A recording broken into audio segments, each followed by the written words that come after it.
I'd worked as a police dispatcher for 9 years of my life. It's a career that takes a level of mental fortitude that I don't think many possess. I used to hate saying stuff like that. Always thought it sounded so pretentious. But the truth is, it takes a special type of person to be willing to voluntarily listen to some of the things we have to hear every single day. Don't get me wrong, the job wasn't always grim, and it even had its decent moments. I've got enough decently funny drunk 911 call stories to last me several lifetimes, though the reality of the job was usually far darker. I understood that though, and felt that I was more than equipped to deal with anything the job could throw at me. I was right, for a while. For years I had answered every call, always able to keep a steady head despite being faced with some horrific situations. My confidence in my ability to handle the job was unwavering. Until the final call I ever took as a police dispatcher. I glanced at the time displayed at the corner of my computer screen. 11:43. I yawned, leaning back in my chair with my arms extended as I stretched my back. I'd been at the desk since 3 in the afternoon, answering calls and dispatching officers as they were needed, which wasn't very often in this town. I lived in a little port town in Washington, about an hour or so out of Seattle, and though we weren't without our fair share of crime, our phones never rang off the hook, which meant a lot of free time for me. I was always okay with that, as soul-wrenching as many of the calls could be. Moments of respite were always more than welcome. A notification on my screen caught my attention, and in an instant, I had returned to my seat, headset on. 911, what is your emergency? I spoke into my headset as automatically as any line repeated hundreds or thousands of times can be spoken. For a moment, the line was only dead silent before I heard a reply. I need policemen. I think somebody's in my house. A child whispered from the other line. I felt the smallest of knots beginning to form in my stomach. I shifted in my seat. Do you know your address? I asked, adopting a firm but lighter tone in response to the caller's age. I heard shuffling and heavy breathing from the other end, followed by a faint wait. The caller returned and whispered their address. She was a little girl by the sound of her voice, and she sounded scared. Good job. What about your phone number? The process repeated, and I quickly relayed her information to dispatched officers. Her address was on the edge of town, a little out of the way, and I understood that it may be a while before help arrived. I stifled a sigh, not wanting to vocalize my worry, as I received an estimated arrival time. Is there an adult with you in the house? I continued. No, the little girl replied breathlessly, and I could hear the anxiety rising in her voice as she spoke. My mom works late and my sister and I... There was a pause followed by an audible sniffle. She's camping with her friends and... Somewhere on her end of the line, there was a crash, then a scream. My heart dropped. Are you still there? Are you all right? There was a repetitive thumping sound, followed by the slam of a door. I'm here. The little girl spoke breathlessly into the phone. Are you all right? I repeated the question. Yes, was all she replied, barely above a whisper. Her tone worried me. She sounded more than afraid. Sad? No. Disturbed was the proper word for it. Then she began to cry. Not as quiet as you would expect given her situation, but a deep helpless sob that made my heart sink. When she spoke, it stopped altogether. "Please, please, please help me." Her sobs turned into a hysteric cry, and I could hear repetitive thumps from her end. Footsteps, they were clearly not hers. They were heavy, far too heavy for a little girl. Without warning, a shrill cry like the sound of microphone feedback rang through my headset. The sudden assault on my ears caused me to jump, and my heart set off racing like a jackrabbit. I fought the instinct to throw the headset off and instead clench my eyes shut, as the noise faded as suddenly as it had come. "I saw it." She shuddered through sobs. "Oh, please, please, I don't know what it is." The frantic and frenzied nature of her begging increased, and a strangeness began to settle in the air that I couldn't quite place. A quick glance around the room confirmed that most of the desks around me were empty, and I was on the call alone. The thought made me feel very isolated, and a growing uneasiness continued to take hold of me that I couldn't place. Something about the call just felt wrong. "Police are on their way," I began. I tried to infuse the statement with my usual level of assertiveness and confidence, but I worried that the uneasiness may be audible in my voice. "Can you tell me your name?" I asked. "Amber." "All right, Amber. Are you or can you get to somewhere safe? A room with a door you can lock." "I'm in my room," she said through sniffles, and it was obvious that she had been crying profusely. I locked the door." "Good, I'm gonna stay with you on the line. Is there anywhere for you to hide?" The sound of footsteps grew in the background as her voice lowered to a whisper. "I think under the bed," she whimpered. "Okay, is there—" I paused, thinking over my words before continuing. "Anything you can use to protect yourself." There was a silence on her end for a moment, followed by a hushed yes as she dropped the phone. I assumed to get a weapon. The clamor from within the house had grown closer to the phone, and the piercing ringing sound had returned. I was almost certain there had to be something wrong with my headset, or with Amber's phone, and the sound grew to an almost unbearable extent, matched only by deafening thuds from somewhere on the phone. It sounded too close. I could feel the hairs begin to rise on the back of my neck, and the ominous sense of panic began to give way to an unexplained fear.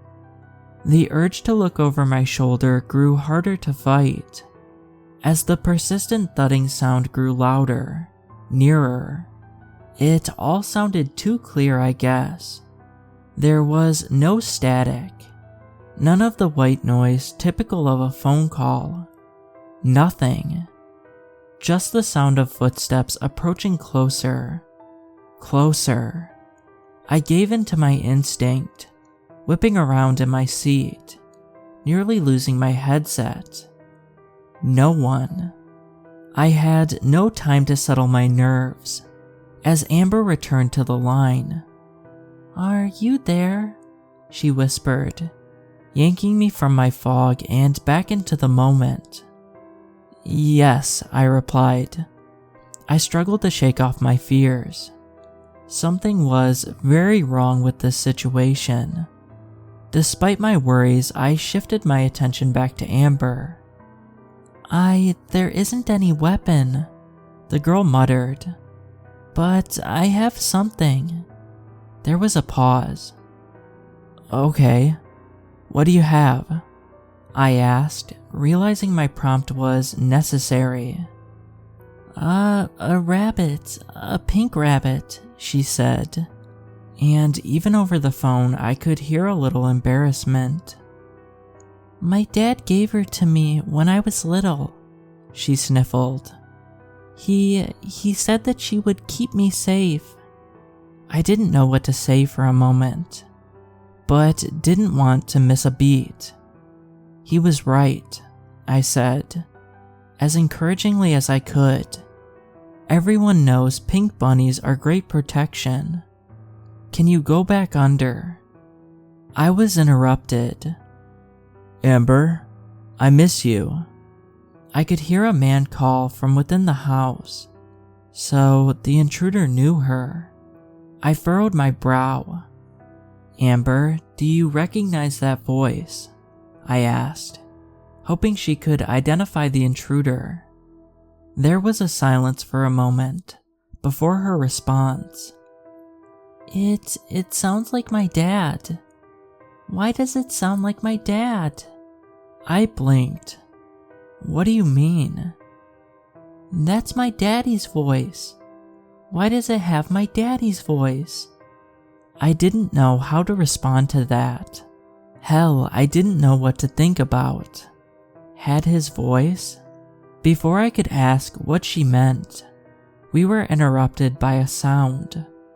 The thing we heard has taken me years to try to understand. I've come to believe it was that things laugh. At the time, though, we couldn't know. It was the sound of metal crunching in a car accident, as it met flesh, a wet, grinding shriek that shook me to my core. I wanted to vomit, and my vision began to blur. I can only imagine what it was like for Amber, hearing that all in person. "Amber?"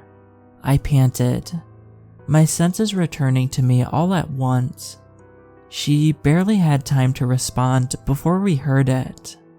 A voice, or voices, calling for her from somewhere nearby. They spoke as one. All with the same odd inhuman nature, dripping with male intent. "Amber." My blood froze.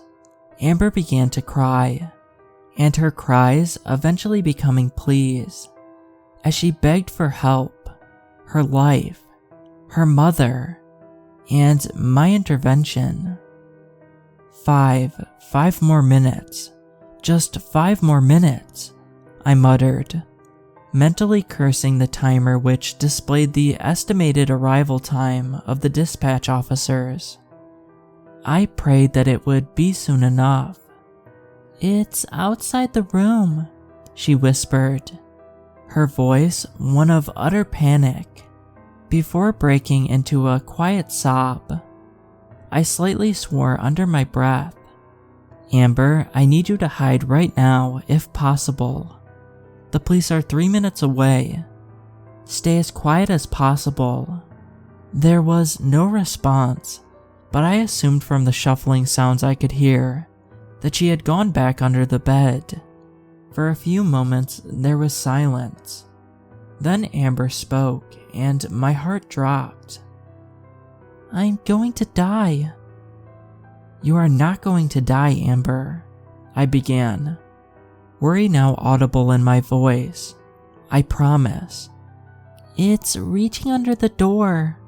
Oh my God," she muttered.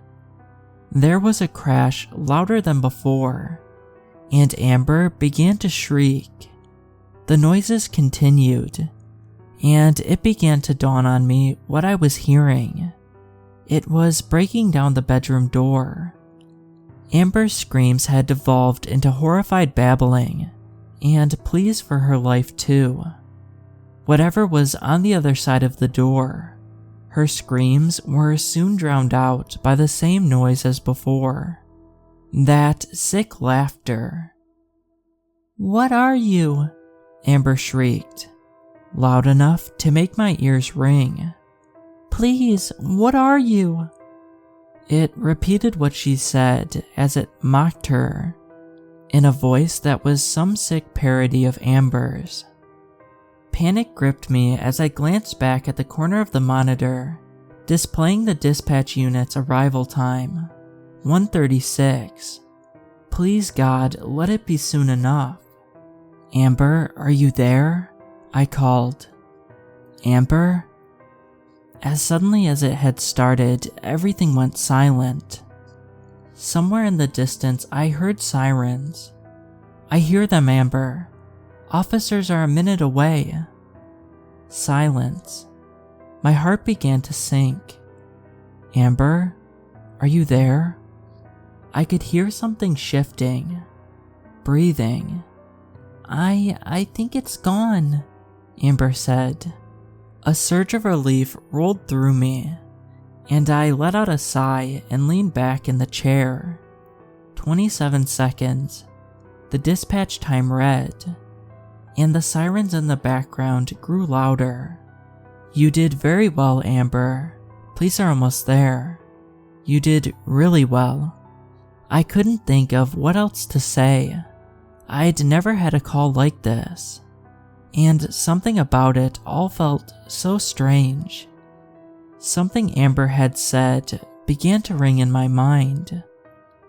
What are you? Amber, I began. What did you see? I was met with silence. Amber? Amber began to laugh. Amber, I said, my voice pleading. A wave of realization crashing down on me. The laughter grew more raucous and less human with every second. Somewhere in the background there was a knocking sound. They'd finally arrived too late. I asked the only thing I could think at the moment. Why? The laughter stopped abruptly as the thing on the phone spoke. It was fun. There was a click and the line went dead. The house was empty when officers arrived. No signs of forced entry anywhere, except the door to Amber's bedroom, the bottom of which had been torn away by something leaving a wide space to crawl beneath. And Amber, or what was left of her, decorated the room. Whatever had been there left nothing behind to identify it, only carnage. The case was never officially closed, and everyone has their theories as to what happened that day, ranging from serial killers to a bear attack, and everything in between. The call was never made public. Not my decision, but not one I necessarily complained about either. I never want to hear that recording again. I put in my 2 weeks that same night, though I never returned to work after that day. I'd been content to try and forget about that call. As callous as it may sound, I was content trying to forget about Amber, to forget whatever I had spoken to on that phone. But I don't think it's done with me. Last night I dreamed, or had thought I was dreaming, the sounds of footsteps running through my house, as something screeched and laughed, mocking me just outside my bedroom door. I stayed in my bed long into the morning despite the sounds having stopped, paralyzed by a mixture of fear and confusion, until eventually, I convinced myself to leave the bed. I crossed the room, cursing every creak the floor made under my weight. I lowered myself to the ground, holding my breath, as I peered under my bedroom door. There was something there, but it wasn't moving. I mustered up the little bravery I had left, and rose to my feet, my eyes shut tight and a prayer on my lips. I pulled open my bedroom door slightly, and stuck my head out, just enough to see what lay outside. I stifled a gasp, and tears flooded my eyes as I bent over to pick up the object. Placed right outside my door was a little pink bunny, covered in dark stains. From somewhere within the darkness, just beyond the bedroom door, Amber's laugh echoed.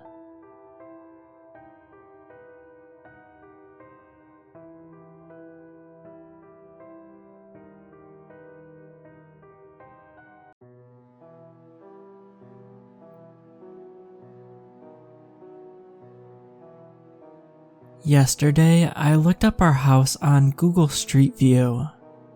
I wish I didn't. The picture showed our little blue A framed perfectly, the flower boxes leaning out of the kitchen window, filled with morning glories, the cedar rocking chair, the splotch of brown paint on the steps from when I painted the desk. But there were two people standing on the porch.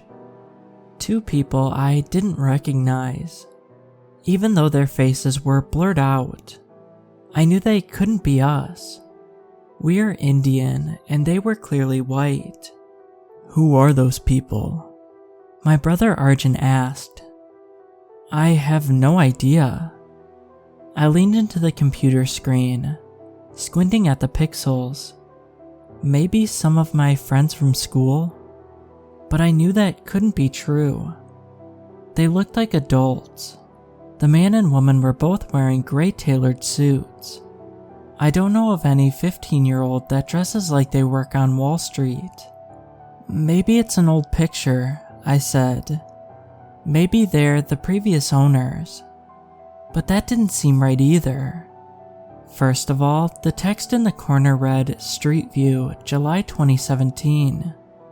Second, they didn't seem to just be hanging out and relaxing at their own home. The woman was standing at the corner of the porch, weight on one hip, arms crossed over her chest. The man stood unnaturally straight, as if he were posing for the photo, hands deep in his pockets. Maybe it's photoshopped. I turned to him. Really, Arjun? He shrugged. I don't know. Maybe they photoshopped it purposely, to scare us, to make us move.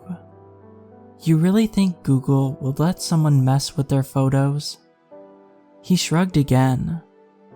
All those big companies and organizations and celebrities are super corrupt, like Hillary Clinton. She's been doing satanic rituals for years, and she's the ringleader of... I cut him off. I see another conspiracy theory. Sometimes I think the hospital must have messed with his brain all those years ago. Don't worry, we'll heal you up, little baby. Let us just upload some crazy theories into your head first. It's not a theory, it's true. You sound like an idiot.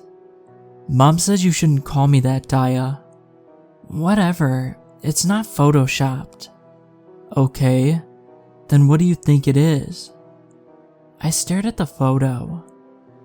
Those two people, they looked familiar almost.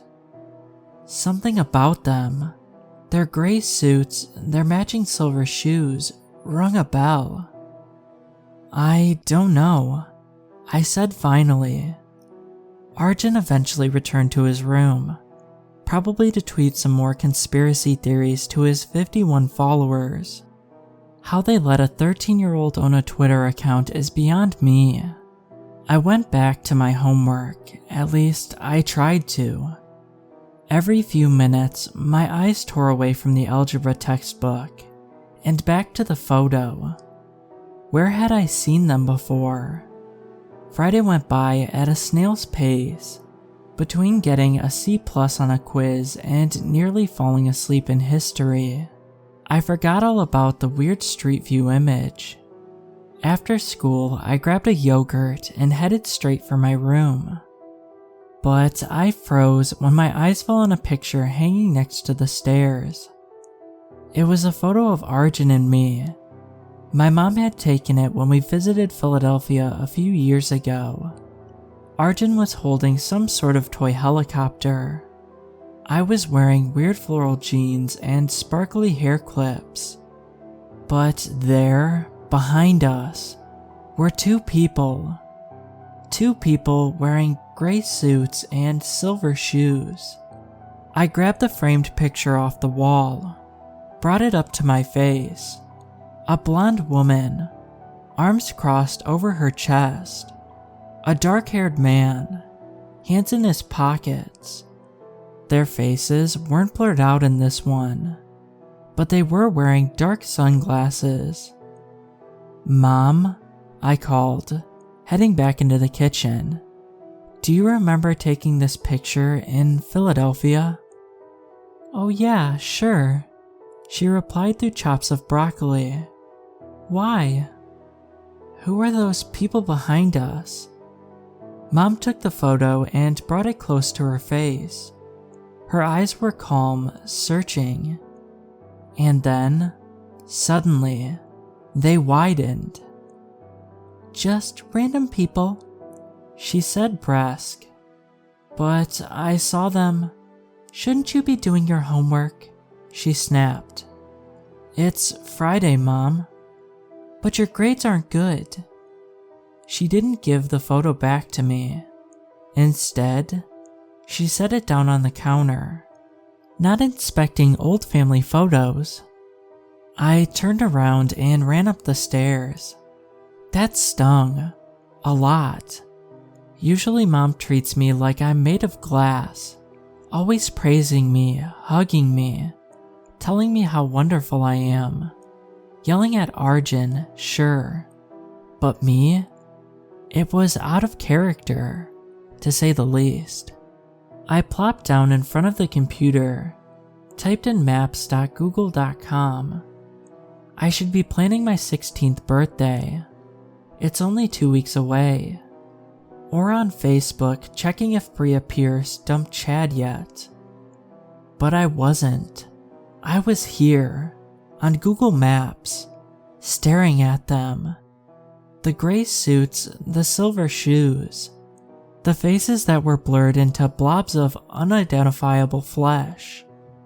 Then, on a whim, I typed in a different address, 314 Roxanne Court, our old address, the house we'd lived in before moving here. The image loaded. There, in the front yard, stood two figures wearing gray suits. What? I zoomed in, staring at the screen. Strands of blonde hair fell on the shoulders of the woman. The man held his hands in his pockets. They both stood there in the front lawn in plain sight, as if nothing was amiss. The text read, Street View, May 2012. When we'd lived there. My hands trembled against the keyboard. My heart pounded in my chest.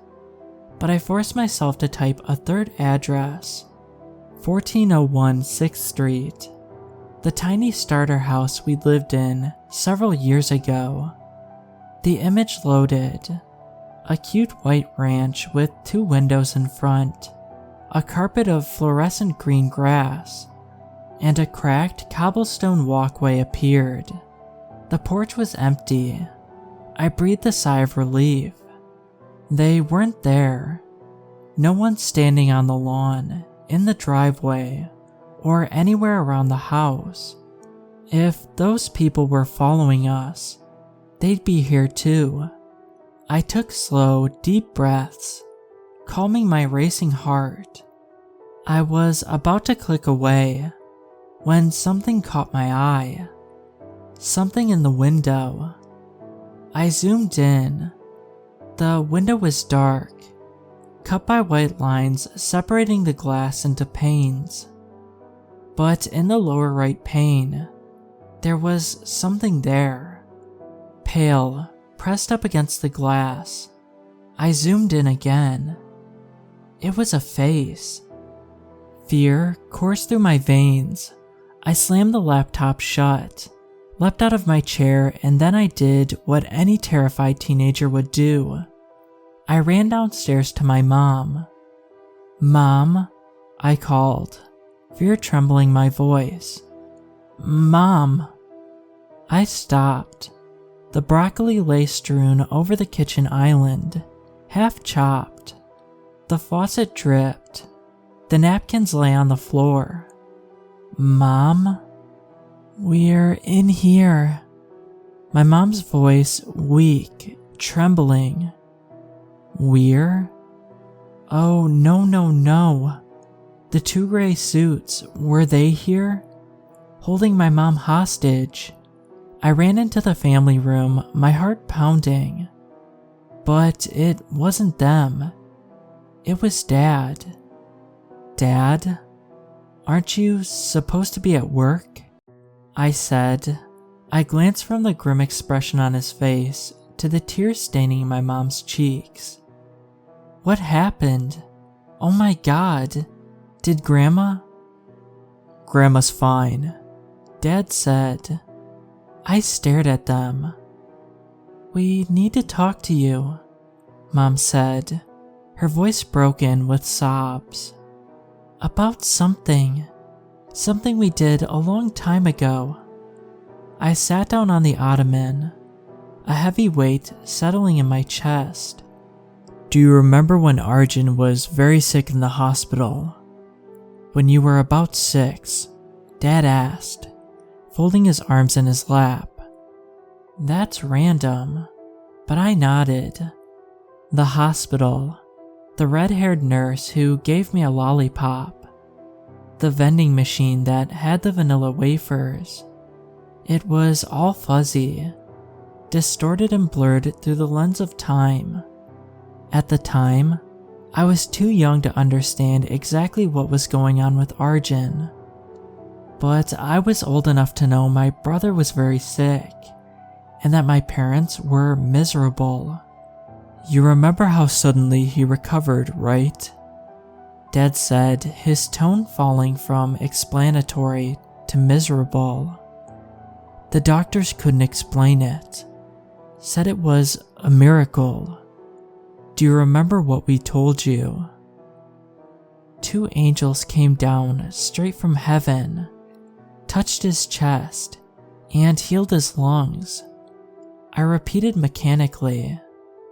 They must have told me that story hundreds of times. There was some truth in it. We were approached in the hospital by 2 people, claiming they could heal Arjun. He averted his eyes. For a price.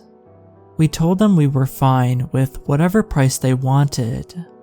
If we didn't have the money, we'd take out loans. We'd pay them back for the rest of our lives if we had to. 2 people wearing gray suits? He nodded. After they healed him, they told us the price. They didn't want money. Dad's voice shuddered, and he looked me in the eye. They wanted you. My heart stopped. Me? They told us they'd come back for you, Mom finally said, her eyes wet with tears. That they'd take you on your 16th birthday. But my 16th birthday's in 2 weeks. She nodded. What do you mean, take me? What are they going to do to me? Mom and Dad looked at each other, uncomfortably. We have no idea, Dad said, finally breaking the silence. We never would have done it if we knew, Mom said, her voice muffled through a tissue. I promise that we love you, Daya, and never wanted to. We thought we could escape them. Dad broke in, cutting her off. We'd just move into the middle of nowhere, change our names maybe. How could they find us after that? But they always did. They'd found us at every house we've ever lived in. Street View confirmed that. Mom got up and pulled an old photo album off the bookshelf. Wordlessly, she dropped it into my lap. They follow us wherever we go. I flipped it open. Arjun and I eating ice cream at Cold Stone. At the next table with their backs to us. 2 people sharing a milkshake. 2 people in gray suits. Arjun and I at the lake, hitting each other with pool noodles. In the distance near the woods, 2 gray figures watching. Us again at the carnival. In the background, lit by the red and white lights of the Dragon roller coaster. They stood, wearing sunglasses despite the darkness. They were always following, watching, waiting. There was nowhere I could hide. So that's it. They're just going to take me in 2 weeks. My parents looked at each other, tears in their eyes, and they nodded. We hugged and cried for a long time. Then I went up to my room, turned on the computer, and opened a new tab. Not Google Maps, Google. I began to type, my fingers flying across the keyboard. Guns, bombs, mace, tasers. Weapons of any and every kind. How to buy. Where to purchase. Expedited shipping. Yes, I've only got 2 weeks after all. They may be coming for me, but I will not go gently.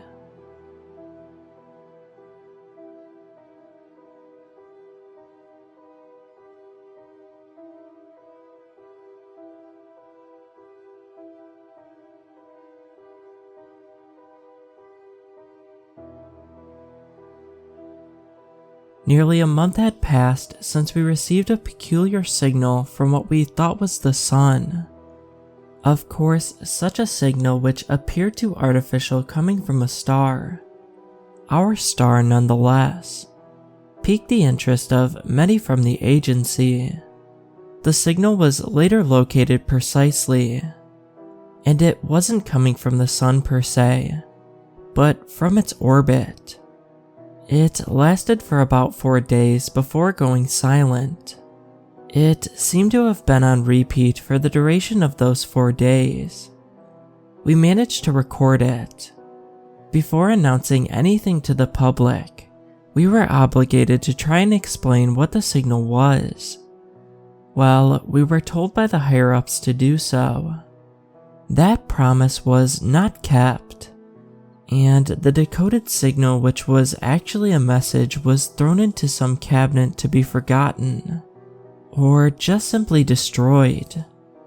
Well, it would have been forgotten if it weren't for me. I was part of the original team that detected it.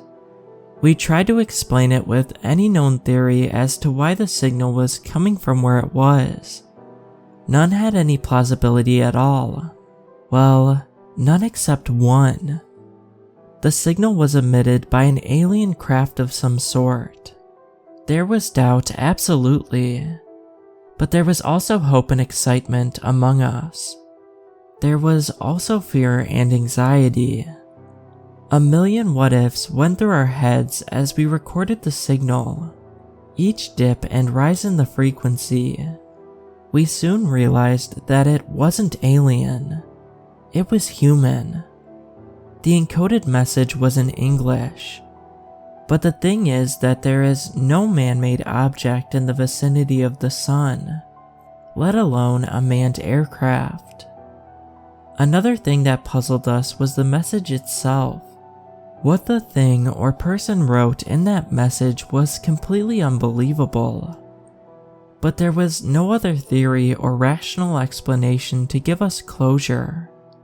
It didn't originate from Earth, that we were certain. The higher-ups, as I've said, weren't all too keen on making this public. We all knew what this was all about. There was a cover-up. Documents were burned. People had unfortunate accidents and the media was silent. It was a clown show. Some of my colleagues and good friends had paid in blood for speaking out. and I wasn't about to let someone silence us just like that. I don't care whether you believe me or not. I will not be making any money from this, and I will not seek any media attention. I'm probably dead either way if the government finds this post. Now, for the message, from what I've gathered, it was written by a human that is not from Earth, or this time. I'll let you read it yourself. The person in question will explain it much better than I would. Bear in mind the wording is slightly off sometimes. It is translated from a different version of English to modern English. Hello. I hope that the translation of the following literature will be correct. Our knowledge of the old language is still limited. My name is Andre Schmidt. I was born on Vega B, also known as Terra Nova, as you know it in this time period. Proxima Centauri system. According to the SOL calendar, I was born on the 16th of May 2986. There is much to tell you, but I do not know all, nor can I tell you all. I can tell you that I am from the future. The concept of time travel is still novel in the time period in which you inhabit.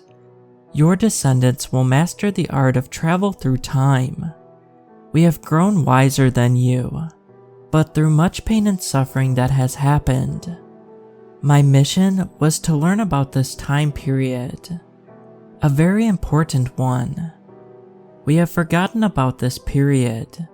To us, you are the Dark Ages. We do not know much about you, but now we had a chance to learn, and we are scared of what we've seen. The eventual transition will be hard. It will come with a huge price that I must warn you. The following years will be of big importance. We venerate you. We respect you. You are our forebearers. And now that I have no way back, I am resigned to see you suffer from my metal coffin. I know as a fact that this message will only be seen by few. I know that this message means nothing, because if it did, we would have known. The message I am sending is selfish. I know my name means nothing, but I want it to be known by even few, so that someone knows my pain, as I do yours. I will be forgotten, but to those who will receive it, I will tell you what your offspring, your children, will do. Within your lifetime, humanity will advance at a quick pace. You will be the first among many to touch the stars, but you will be one among many to bleed from your own hand, and by the hand of merciless nature. You will be the ones who sacrifice everything to answer things that you will never live to know. You will be the one small step to start a magnificent journey. But your children, our ancestors as well, will have to learn the consequence of venturing too far for the liking of some. There are others, and they are selfish as you are. Some are noble, some are vile. Some look like us, some not at all. But we are all the same cosmic brethren, and as brothers and sisters in humanity's early history, they clash, they fight. Living organisms always strive to expand, to thrive. Sentient beings are like that, not content to be in cages, always yearning for more. Simplicity is never simple. Simplicity is only one part, one cog, in an interconnected ocean of other simple things. A simple desire of one may influence many, creating a wave that influences all. A simple cog is always a part of a complex whole, such as humanity. Such is all sentient and non-sentient life. Such is the universe. And you were just one more small step to become something greater. We grew not only in size but in mind and spirit. We found a true purpose to life. We found the way. I am just a remnant of what was. I am the same as you, but the rest back home have gone above and beyond. I was too late. I couldn't make it in time to join them. Here I do not belong. Here is not my home. Ascension it is called, an old word still in my language, an archaic word that needs no translation. Now I orbit around the star that gave us life. I now watch in the pristine world that was our cradle, but I feel nothing but sorrow. I still have questions. You still have questions. And I cannot answer those questions. They persisted. I am not what you dreamt. I am not enlightened. I am not a higher being. I am human. I am sorry. I am sorry for what you'll go through, for no answers to be given. I am sorry for what we will do. I am sorry for what we did, that made every one of you sacrifice in vain. I am sorry to not be able to give you answers. I am so sorry. I will emit this signal. I know you will see it. I have nothing left to give. I have nothing left to live for. I am lost. I am helpless. I cannot do anything to change the outcome. I cannot do anything. I am sorry. Wayan homen resa, merchnes kafel, nihel sage, wayan azent sion, kom wayan miren, fatar, nihil bakam, maken gito, nihil, payu mir en fatar, for laef, us kuimach, payu wal, Andrea Os. I ruminated upon the writing of this man, questioning my very existence, and the place where we as a species are. I needed to share this, so that at least for a short while we may remember his name, so that we know his pain, as he did ours. The last part was untranslated, probably because he couldn't express himself as well in Old English. The language is not local to Earth, though it is remarkably similar. You yourself could probably get some meaning out of it, but I managed to translate it. I don't know if it is accurate or not, but here it is. When the human race falls into darkness, nothingness prevails. When Ascension comes, when Mother and Father become nothing, mankind becomes nothing. Thank you, Mother and Father, for this life. You have given us much. Thank you all. Andrea, out. Make of it what you will. The signal lasted for 4 days. As I've said before, it disappeared. It disappeared right into the sun. He probably went in a blaze of glory, going full throttle into the sun. I can't possibly even begin imagining the world, and the reason he did. I couldn't start imagining what Ascension means. Is it the singularity, or is it something else entirely? He said about not being able to answer questions. Why? What questions? What's the point? In 1,000 years, we will have questions that we haven't even thought of today. But he mentioned questions we both share. Is it God? Is it the meaning of life? I don't know. I really don't know. I can't tell you much really. other than to come to your own conclusions. Is our fate really sealed, or can we change something? Can we save ourselves from whatever awaits us in the distant future? Can we save ourselves from ourselves? God, my head hurts. I'd better hurry up and post this, or I'll keep babbling on ad infinitum. Good luck to us, if anything. I hope for the best.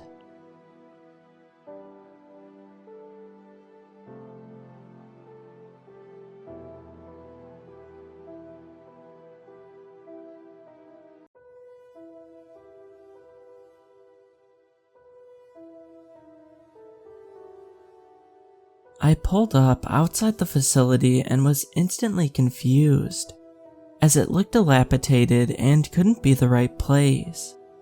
There was a gate barring the entrance and I was about to turn and leave, when I saw movement behind the gate.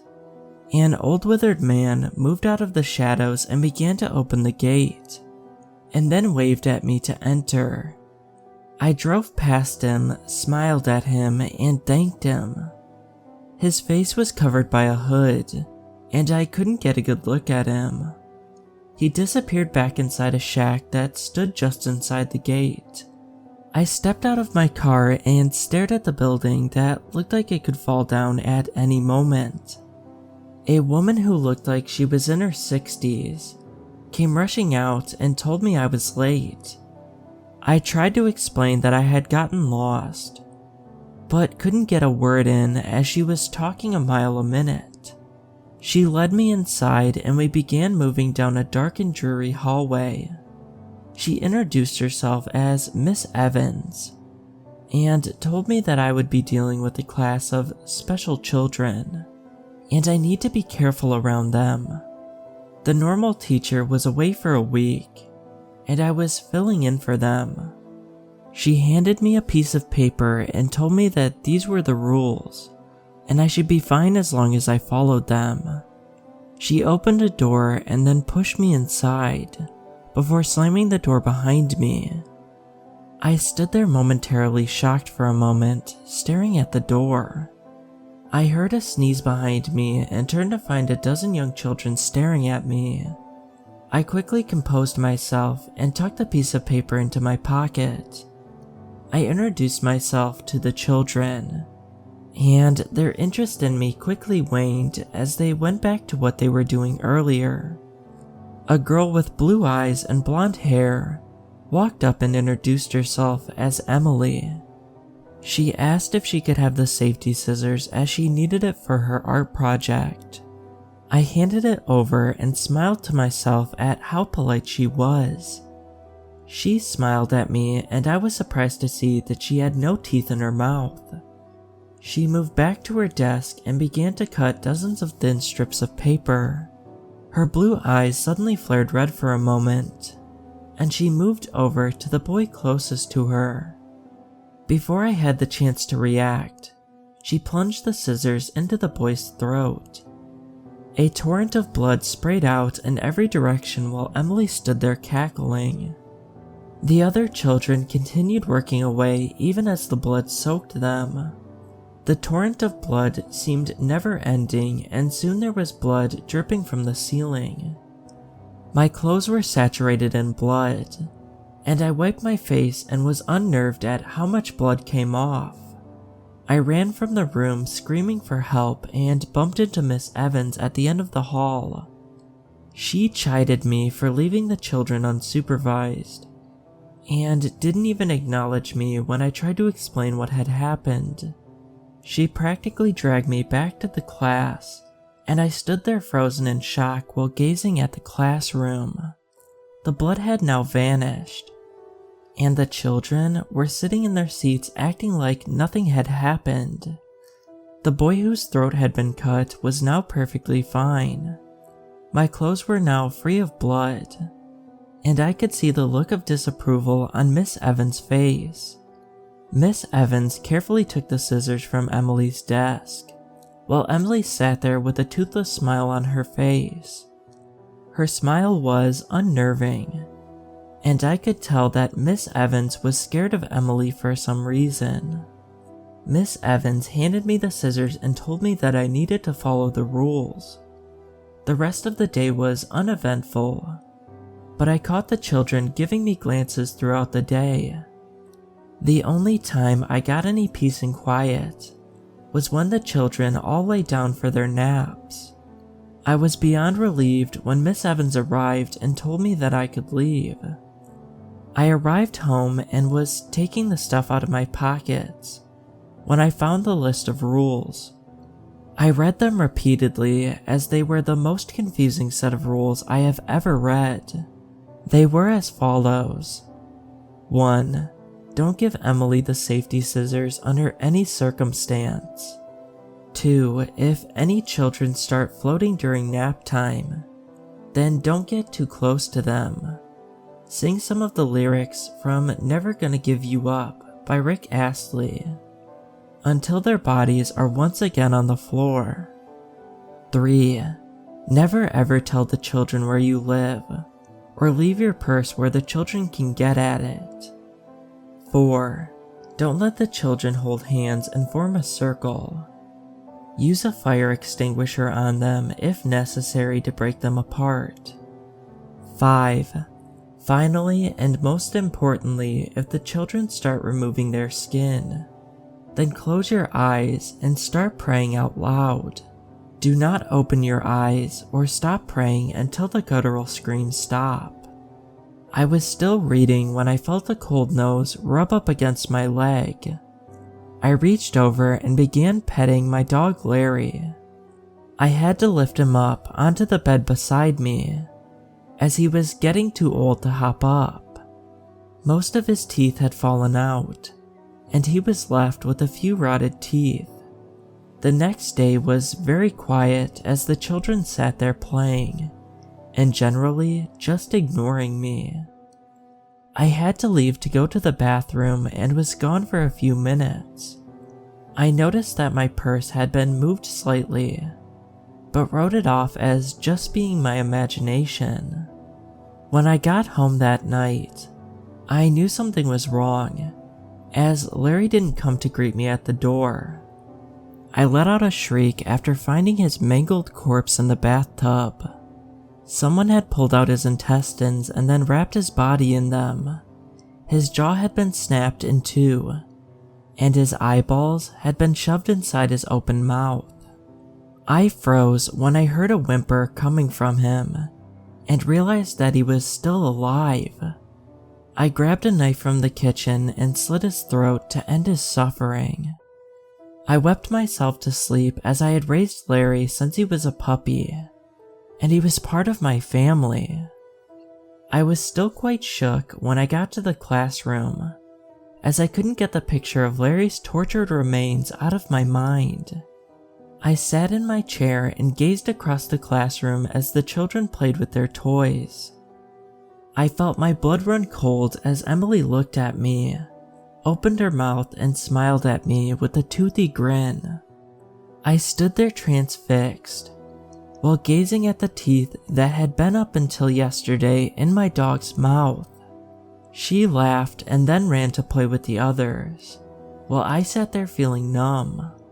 I barely moved from my chair and didn't even realize that the children had laid down for nap time. I was snapped out of my trance as my body felt like it was being boiled alive. I stared up to see all of the children almost floating a meter off of the ground, with their blankets still covering their bodies. I stood up and began creeping towards them. The heat was getting warmer with every step I took towards them. The hairs on my arm began to sizzle as the heat reached unnatural levels. I began to back away as I was on the brink of passing out. I remembered what the note said and began singing the lyrics to Never Gonna Give You Up. The bodies began to move downwards while I sang away. The heat instantly stopped the moment they were all once again on the ground. I stopped singing and just stood there speechless, wondering if I should just run away. I knew that I desperately needed the money, so I couldn't just leave without getting paid.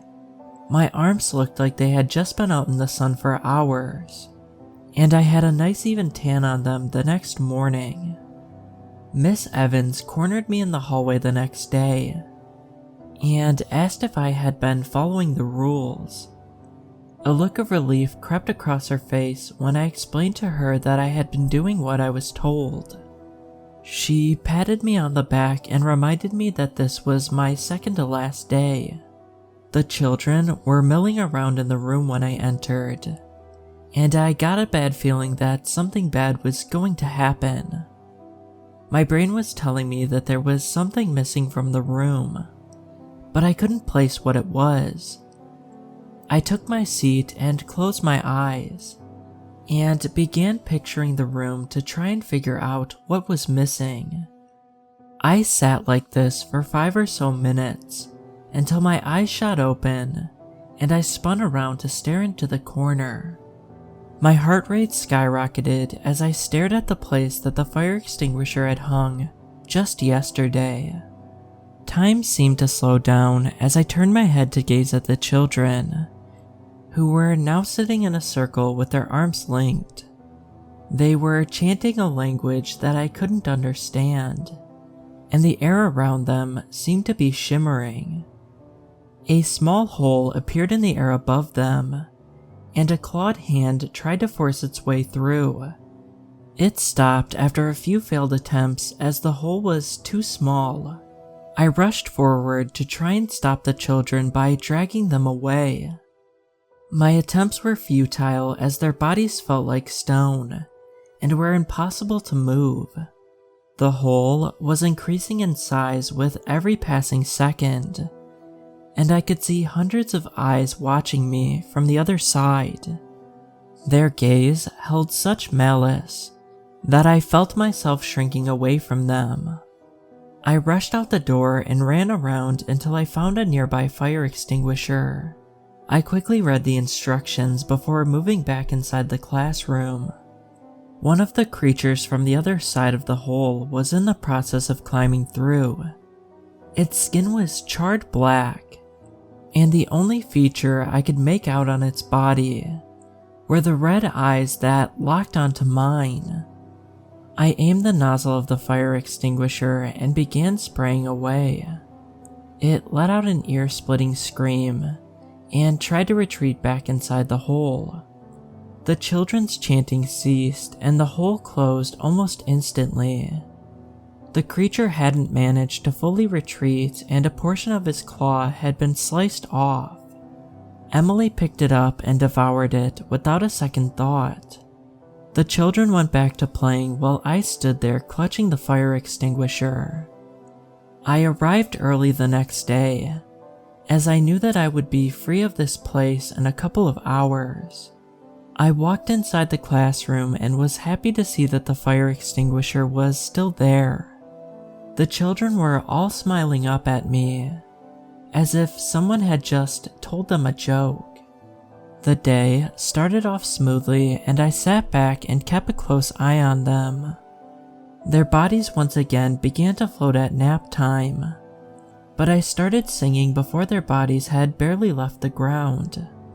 The children stood up from their naps and their grins had once again returned. Emily reached into her mouth and began tearing the skin off her flesh, using just her hands. The other children began following her lead, and they quickly had ripped all of their skin off. You could see every muscle in their body, and their grins had taken on a more demonic tone.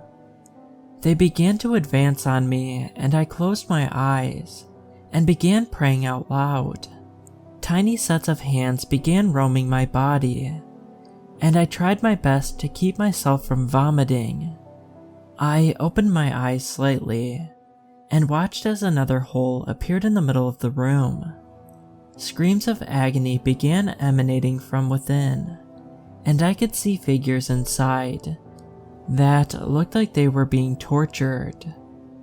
I don't know how long I kept my eyes shut, but it felt like an eternity. I only opened them when I felt a hand rest on my shoulder.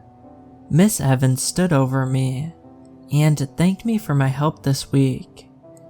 I grabbed my belongings and took one last look at the children who were now back to normal. I followed Miss Evans out the door and felt waves of relief wash over me, knowing that I would never have to come back. I received my salary for the week and practically sprinted out the door. I never taught children after that day and ended up working in a prison, as it seemed safer.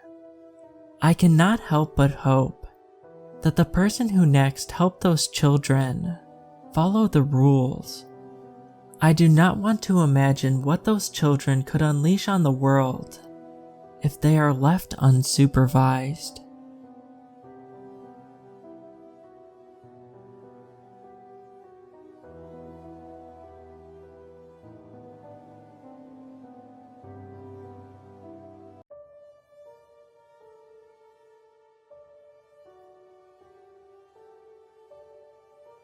As I breathe raggedly from the steady flow of oxygen at St. Rat Constance Hospital, typing feebly with my one good arm, my one last arm, I am plagued more by fear than anger as I realize it is not easy to write this.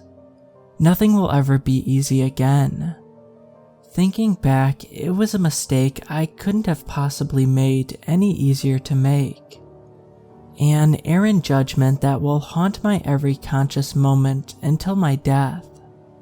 But even the thought of death brings me little solace now. My travel bag is a compact, black Samsonite roller. As generic a piece of luggage as generic can get. No unique tags, stitching, nothing. It was part of a set gifted to me by my wife, Mary. Bland, to be sure, but one of the few things she ever gave me of actual use. It was late when I got home from PDX, and a light rain drummed against my bedroom window.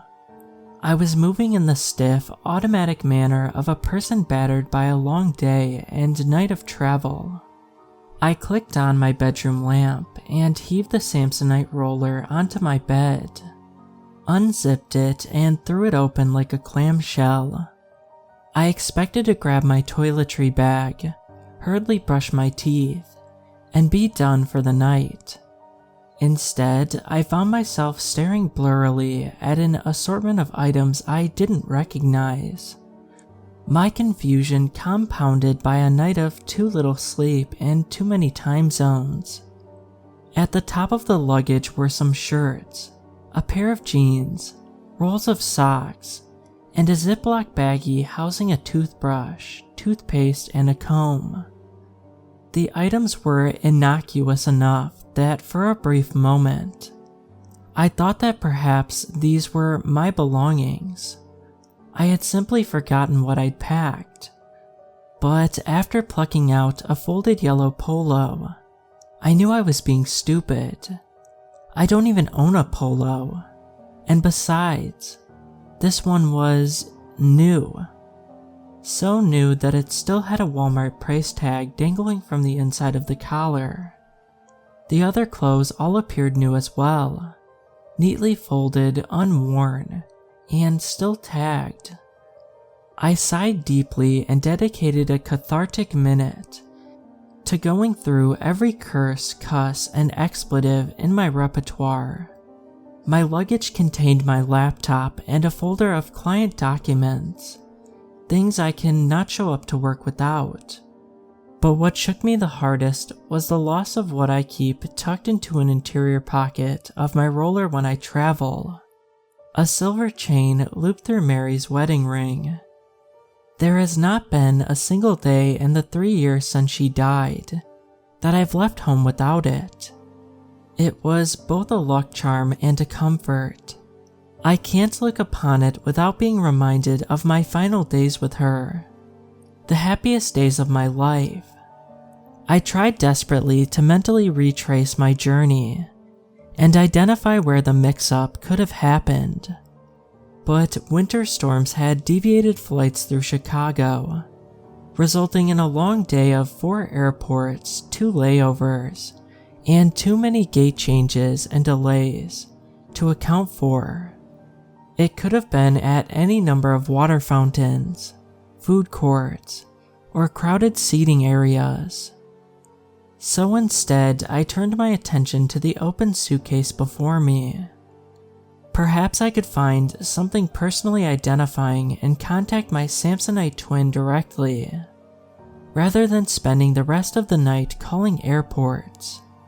Rummaging through the roller, I found more new clothing. A pair of unworn New Balance trainers, a cheap casino watch, and a well-worn folded glove box map entitled Portland, Street of Features.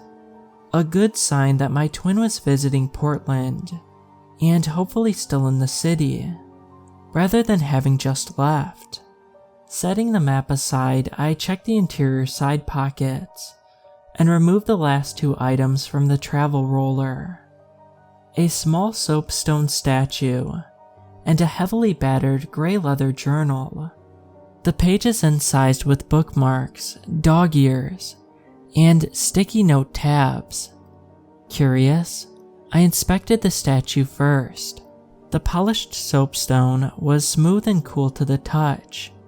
It was carved in the shape of a man standing atop a small base, one leg slightly forward and his arm fixed rigidly at his side, like the ancient statues of Egyptian kings.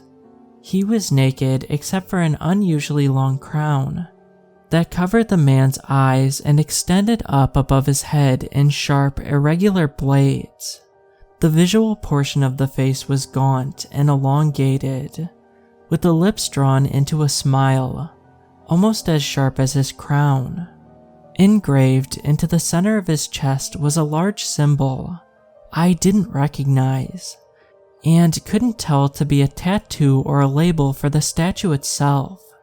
In any case, the carving unnerved me, and the longer I held it, the hotter it felt in my hand, until on instinct I unceremoniously tossed it back into the luggage, growling a curse over Portland's hipstery, new age tourist traps, and the internet crap they get away with selling. More optimistically, I opened the journal hoping at least for a property of sticker. Instead, the inside of the cover was bare, except for a small faded inscription. To pay with flesh the debt of sin, you must invite my master in. What the hell? I murmured quietly to myself, questioning if this was a prop for some bizarre fetish. The following pages were consumed with columns of ledger-like notes in a language and alphabet I didn't recognize, written in a tight hand so as to fill every millimeter of space. Flipping through the journal page after page was so occupied.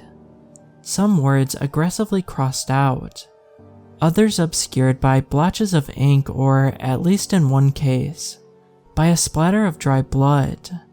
I flipped mechanically through the pages in a state of fascinated disgust. At roughly the midway point in the journal, a scrap of thin leather serving as a bookmark signaled a change in content. The page was entitled Jeremy Rodriguez and mercifully written in English. The text below appeared to be a list of biographical information on Mr. Rodriguez. Address, phone number, immediate family members, workplace, birth date, etc. Cautiously hopeful that I had found the bag's owner, I moved the bookmark out of the way, disturbed to find that from it protruded a couple wispy, dark-colored hairs. Shaking off a shiver of repulsion, I tossed it away and read the notes scrawled along the bottom of the page. Casa Delici, adultery, 2 mistresses, wife Annabelle Rodriguez suicide, January 2nd, 2018. Pretium, conflagration, home. After that, the remaining lines were blank. Confused, I began to thumb through quickly as my intrigue melted more and more into horror. Each page was the same: a name, a list of their personal information, shorthanded notes on some evil committed. Alexander Haddix, Causa Delici, theft, 2 gas stations, 6 muggings, Pretium, flaying, Bona Vista Park, Lucy McIntosh, Causa Delici. Greed, deracination, 13 tenants displaced, 4 homeless, Pretium, dismemberment, workplace. Entranced as I was with flipping through the dozens of stalker murder diary entries, I hadn't yet noticed that the light from the bedside lamp had begun to slowly go dark, not in the flickering in and out manner of a poor circuit or an old bulb, but in a deliberate gradual way, as if the light was connected to a dial being turned down, with the sickening patience. As my eyes unconsciously adjusted to the growing dim, I continued to read. Tabitha Smith, Causa Delici, murder, Gary Smith, invalid husband, starved to death while in care, Pretium, dismemberment, enucleation, Lee Marshall, nature preserve, Adam Wu, Causa Delici, domestic maltreatment, wife, Tina Wu, 4 hospitalizations, Pretium, dismemberment, castration, hotel. I began to feel a low, throbbing panic in the back of my mind, an animal instinct, left over from an era where man needed to know that something was coming, even if it could not be heard or seen. A voice urgently hissed that there is danger. Be ready to hide. Be ready to run. But a question had started to form in my head. A pounding, horrible question that left me unable to drop the journal and run. Not yet. I flipped ahead to the most recent entry. A page quite near the very back cover. Ronald Olson, Causa Delici, murder, wife Mary Olson, various methods, Pretium, flaying, castration, dismemberment, home. I threw the book away from myself as if it had become a hot coal in my hand. In the last moment of waning light, I glanced frantically around the room and instinctively grabbed up the map of Portland, violently pulling it open like an accordion. The airport was circled with small notes made for my arrival time.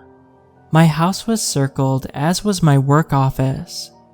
There were circles even for my favorite coffee shops and restaurants, all with small, tidy notes on my arrival dates, times, and durations over the past month. But there was also a single red star. A star on the exact place of the warehouse in the industrial park, where I had kept Mary 3 years ago. The warehouse where for 4 days I had tortured her, where I had exercised my every dispassionate fancy and fantasy on her, until there was nothing left to do but bury her useless body in the dense forests of southern Oregon.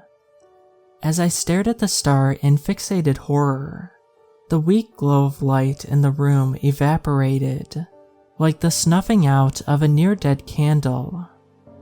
There was a heavy creak behind me, and trembling, I was greeted by a low, deathly voice in the darkness. like a whisper in a mausoleum. "Mr. Olson, it appears to be time for an exchange."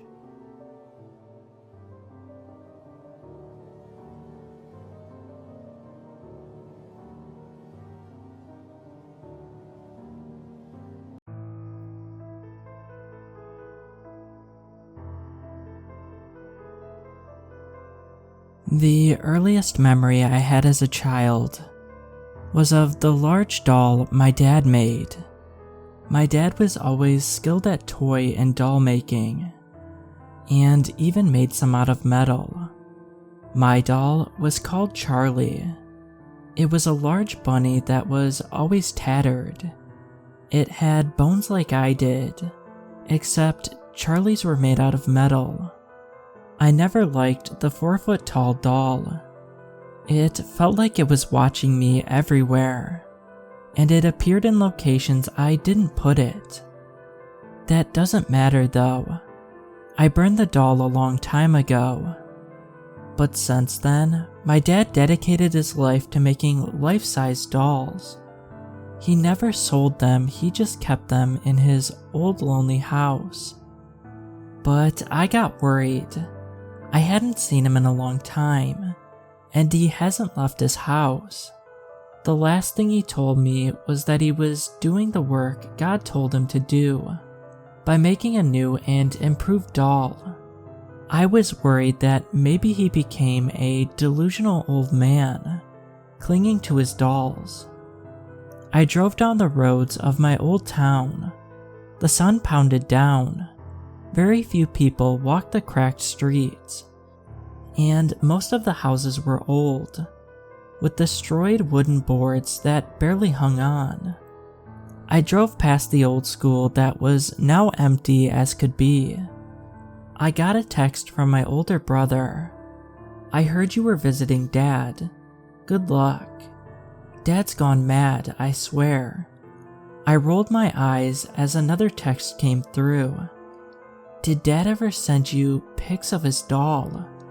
A shiver went down my spine as I replied a simple yes. I recalled him sending me pictures of 6-foot-tall dolls. They had deep cuts revealing their metal bones. They always looked old no matter how recently he finished them. My brother didn't bother me with this text anymore, allowing me to keep my eyes on the road. I pulled up to my dad's house, looking around at the neighbors. Honestly, it surprised me that there was more than one functional house in this town. The wood house used to be colorful and pretty, but now all the paint was chipped away, and the long yellow grass gave it an unnerving feel. The tall yellow grass tickled my knees as I approached the front door. I gave a hard knock to the splintered, sun-damaged door, but there was no answer. I tried the doorknob, but it appeared the lock was the only thing in the house kept in good condition. Despite me slamming all my body weight into it, it didn't budge. I paced as the wooden balcony creaked underneath my footsteps. That's when I got an idea. I used to sneak out of my second-story window and onto a part of the roof so I could watch the stars at night. The question was, how do I get on the roof? I walked over to that side of the house and investigated the area, but there was nothing. That was until I noticed the shed in the backyard. There was probably a ladder in there. I walked through the tall grass again to the badly damaged shed. I stepped on something producing a loud crunch, and when I looked down, I could barely make out old bird bones. I gagged and continued onward. I made sure the shed door wasn't locked, and thank goodness it wasn't. And with my luck changing, there was an old rusty ladder leaning against the wall. I grabbed it, nearly cutting my arm on a large out-of-place piece. I dragged it through the grass and to the roof so I could climb up. I cringed as the ladder unfolded, shrieking and bending. It was unstable, but it would work. I climbed up, worried every step I would fall down, but I didn't. I crawled onto the roof, causing some tiles to fall down. I walked over to my old bedroom window, noticing that the mold had grown around the window frame. "It's too late to turn back," I muttered to myself as I pulled the window open. It wasn't locked, but it was old, which made it hard to open. The mold separated as I lifted the creaky window. I jumped in and immediately started coughing. The room was dusty and smelled very bad. Every step on the carpet released dust and grime into the air. I looked around my old room, nostalgia filling my head. Metal bones and trash skewed across the room as a doll laid in my bed. It was a tall replica of Charlie, and rips revealing the metal bone. On my desk were small wooden dolls that resembled me. It freaked me out. I shivered as I felt uncanny fear in my gut. I opened my old door, making the familiar creak that made it almost impossible to leave during the night when I was a kid. I often had daydreams about when life was easier, when Mom was alive and Dad wasn't like this. I wanted to check the master bedroom first, so I made my way down the hall. The wallpaper was all ripped and wet, and the railing I placed my hand on gave me a splinter instantly. I peeked my head into my brother's bedroom. A doll laid in his bed as well. It was a human made of leather, with bulging eyes and teeth. The tattered blue wallpaper was a clear contrast to the red words written all over the walls. It repeated God's work over and over in red paint. The sight of that made my stomach churn, as I came to the realization my dad wrote that. It felt like it was straight out of a horror movie. I continued my journey to the master bedroom. The master bedroom door had a lock, but it crumbled as I opened the door. The sight disturbed me to my core. In the bedroom was an extremely similar copy of my mother. On the wall there was a board, with red string and thumbtacks. There were many papers, pictures of his dolls, and us. The divorce papers my parents signed, and many birth certificates. They all led to a picture in the middle of the sky, with red words written on it. God? ? Many other words were scribbled on the pictures. Most of them just said words of confusion and anger. Nothing that made sense. "Dad? Dad, are you here?" I yelled. There was no response except the chirping of crickets under a rug. I shuddered, turning to go downstairs, and was met with more dolls. They were hung on the walls by either their neck or their arms. There were all assortments of human-sized dolls. Some were missing limbs or eyes. Some were even missing their heads. But there were dozens. I tiptoed down the stairs as I heard music. It was old and sad music. I swear some of the dolls moved as I walked past. Some bumped my shoulders, and as I reached the bottom and looked away, I felt something grab my arm. I whipped around to see that the dolls were the ones holding me. I yelled, hitting them away and running into the living room. The living room looked as bad as everywhere else, with cigarettes and empty beer cans littered everywhere. The somber music came from a record player sitting on a small metal table. Dolls that represented our family a long time ago sat on the couch staring at the TV with a shattered screen. I heard something muttering and turned around to see one of the dolls' heads move. "Dad, this isn't funny." I called out. Of course, I was genuinely freaked out. But more so, I was worried. I was worried my dad might be dead somewhere in this mess. I wiped tears from my eyes, venturing further in the house. In the kitchen, Mom's classic shepherd pie was laid out on the table. Maggots and mold ate at it with intense hunger. The only one at the table was my mom, except she was missing her hair and her face seemed off. I mean, of course it did. It was a doll, but it looked off compared to the other dolls I had seen. I cracked open the rusty fridge, revealing the most disgusting smell I have ever smelled. A bunch of rotting food and empty beer cans were in the fridge. I heard what sounded like a crash coming from the basement. It looked like my mom from the table turned her head to look towards the basement door. I knew I should have left, but I needed to know why and how my dad was doing this. I needed to understand. I cracked open the basement door and was relieved to hear somebody mumbling and walking around. I walked down the stairs as more rusty metal bones were scattered across the stairs. When I reached the bottom, I saw the state my dad was in. He was rather skinny and it looked like he hadn't slept in forever. He reached his hands over the pile of raw, bug-infested meat and shoved it in his mouth with a disgusting crunch. "Dad, what in the world?" He shot around, surprised yet relieved to see me. "I didn't see you there. Come over here. Come on and see what I've been working on for the last couple of years." He ushered me over to a large doll. It had wires and circuit boards attached everywhere, and it was 7 feet tall.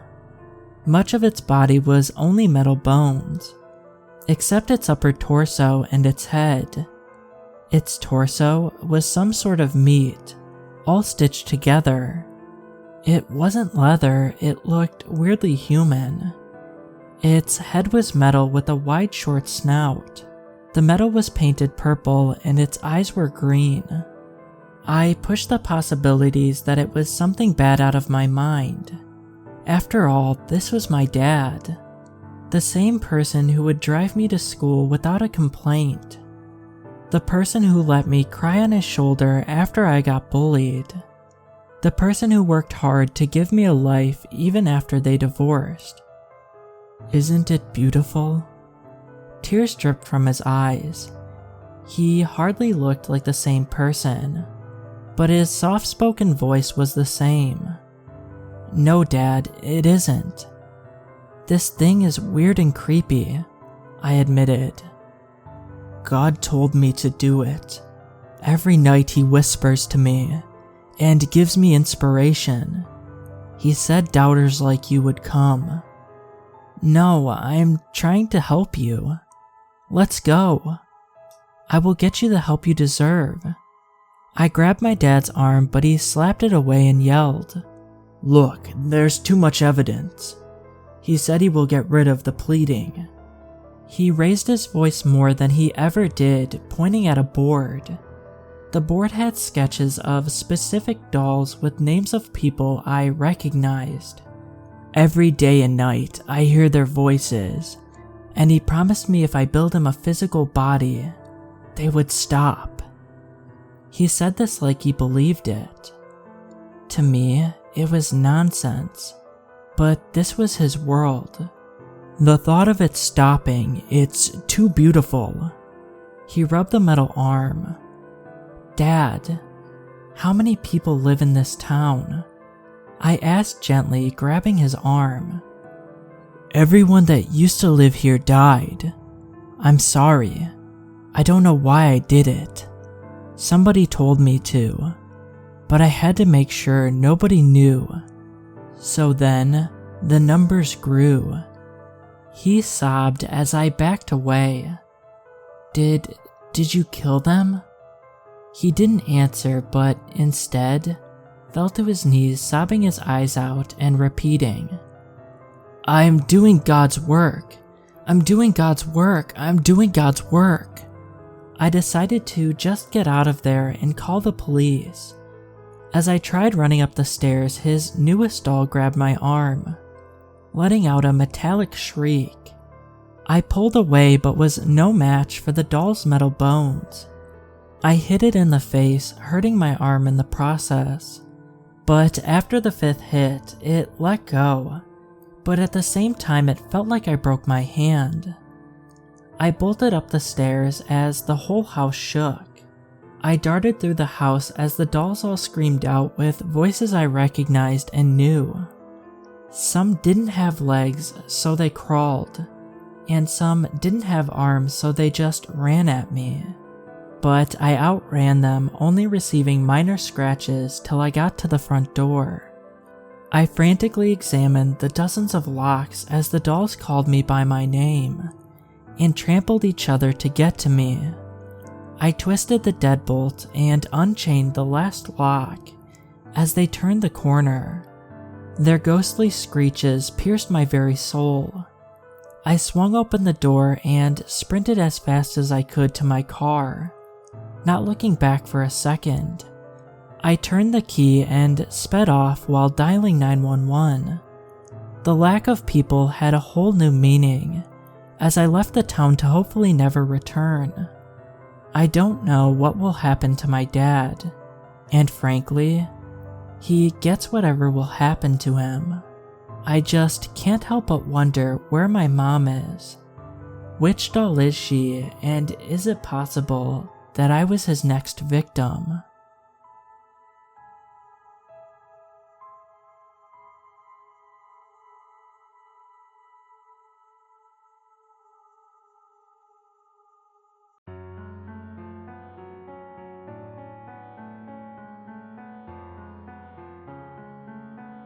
Every small town has its legends, and Garrison was no different.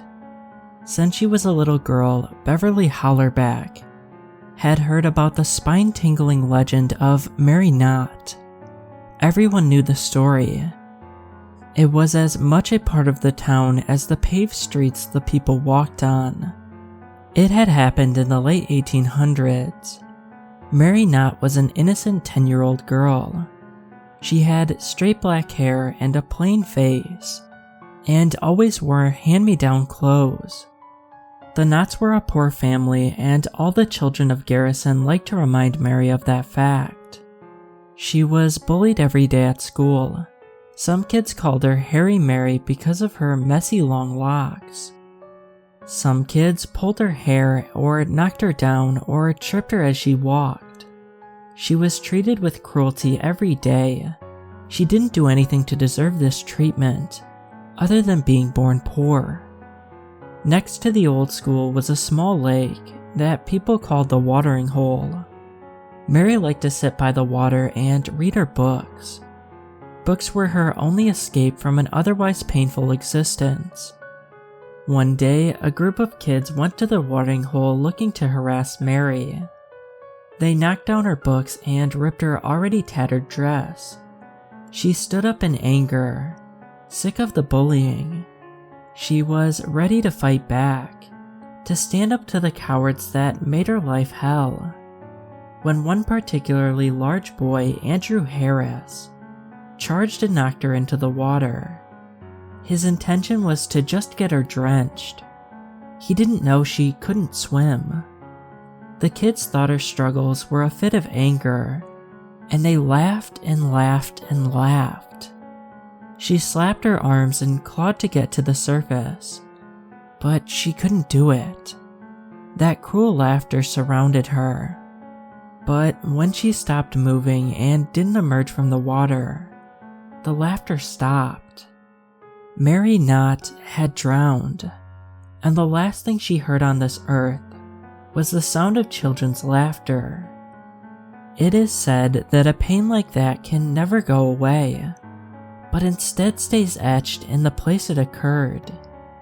It's said that to this day, She haunts the watering hole by the abandoned schoolhouse. Multiple drownings had occurred in that small lake over the years, and the superstitious people of Garrison fully believed they were caused by Mary, forever encased by rage and death. No one with any sense went near the watering hole. Some even called it the watering hell. There was even a song that the children sang about Mary Knott as they jumped rope. Near the old school, there's a lake. To swim there would be a mistake. Mary Knott rests in the water deep. Beware the person who disturbs her sleep. For if she hears you splash around, she'll hold you tight and make you drown. And as you die filled with fear, children's laughter will be the last thing that you hear. Beverly wasn't sure if she truly believed the story, but the 12-year-old wasn't about to go near that place. She had always been shy and a goody two-shoes. She had red hair almost always in braids and freckles that kissed her face all over. She had friends who always dared her to test her limits. But Beverly liked to play it safe. And going near the watering hell was not playing it safe. Only the bravest or possibly stupidest of teens would dip their toes into the water as a dare. Even the adults warned the children about venturing there, stating to leave the dead alone. So Beverly stayed away from that evil place. She had just said goodbye to her 3 best friends as she made the turn down Clarkson Street. Another productive, safe day at school. Her home was only a 15-minute walk from school. She continued down the old suburban street. All of a sudden, she heard a scuffle. She instinctively stopped and turned to her right to see 2 men in their 20s engaged in a fistfight in an opened garage. At their feet lay baggies filled with some sort of white powder. "You liar, you cheated me," the first man yelled, face red with rage.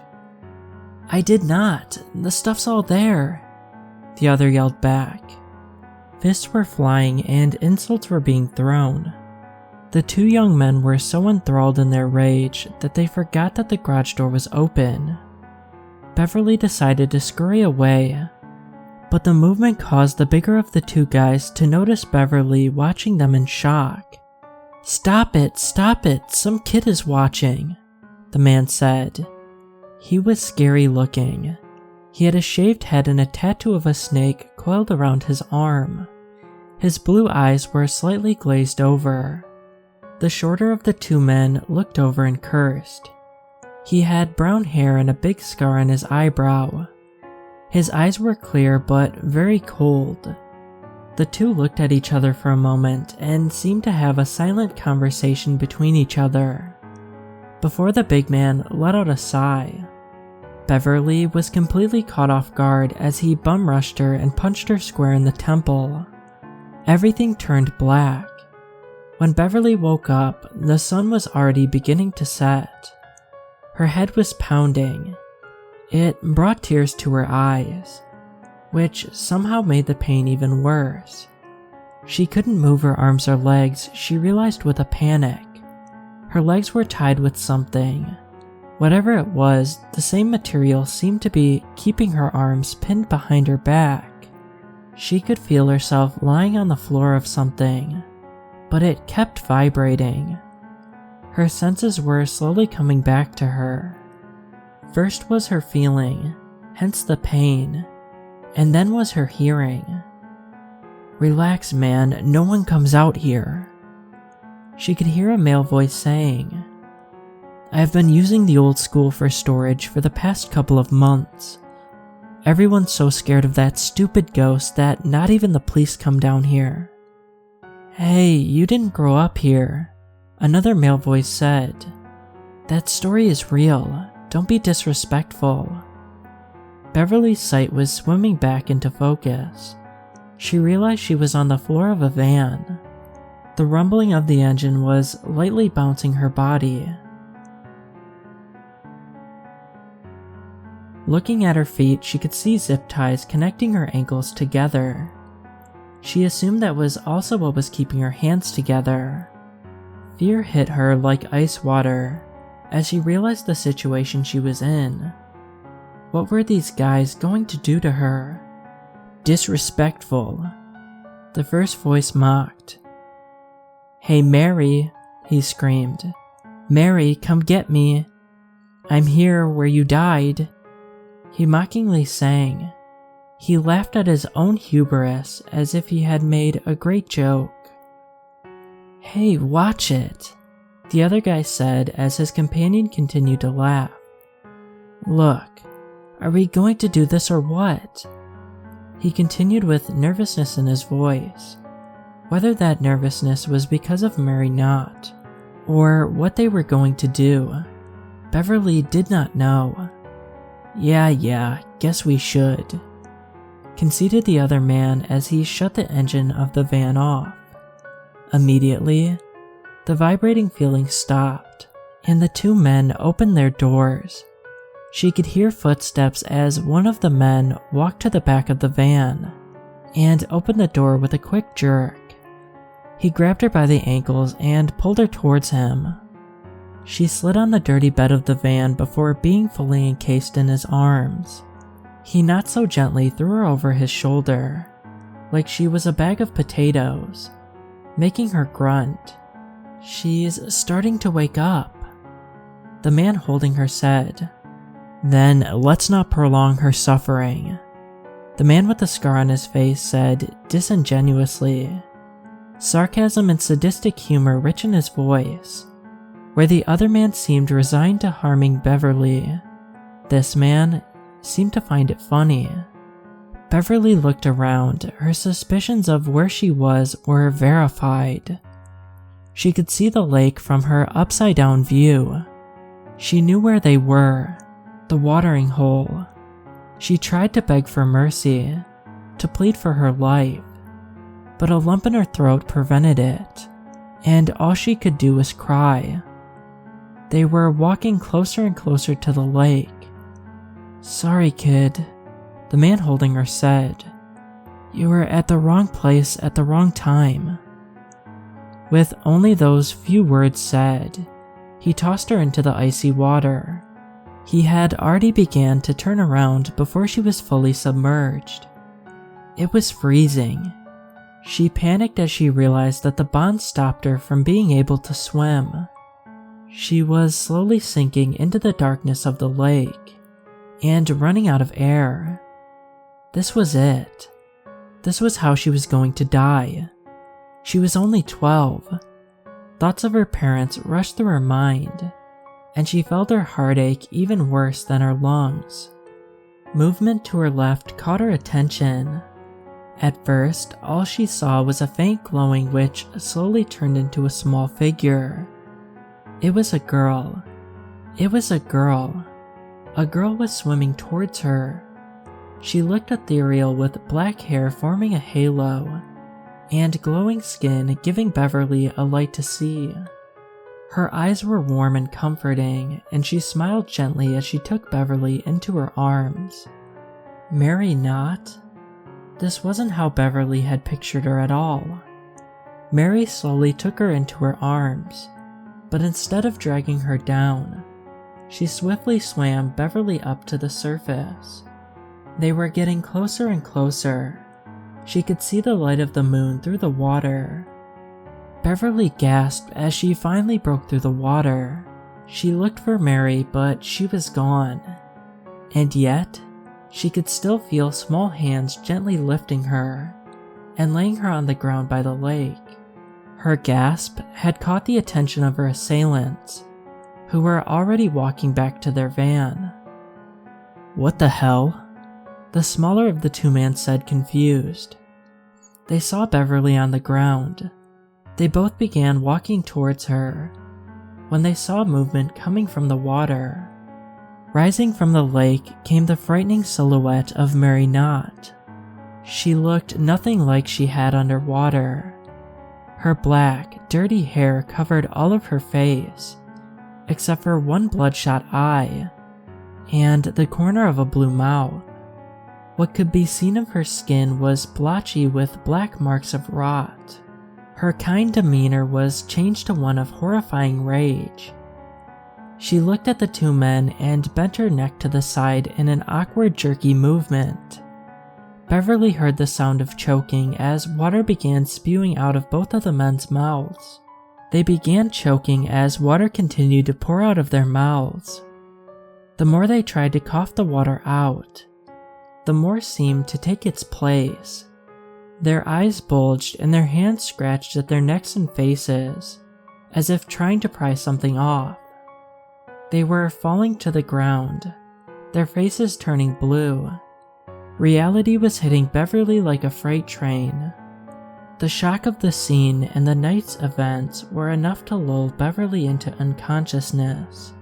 Before the blackness overtook her world, she could have sworn she heard something. Children. Yes.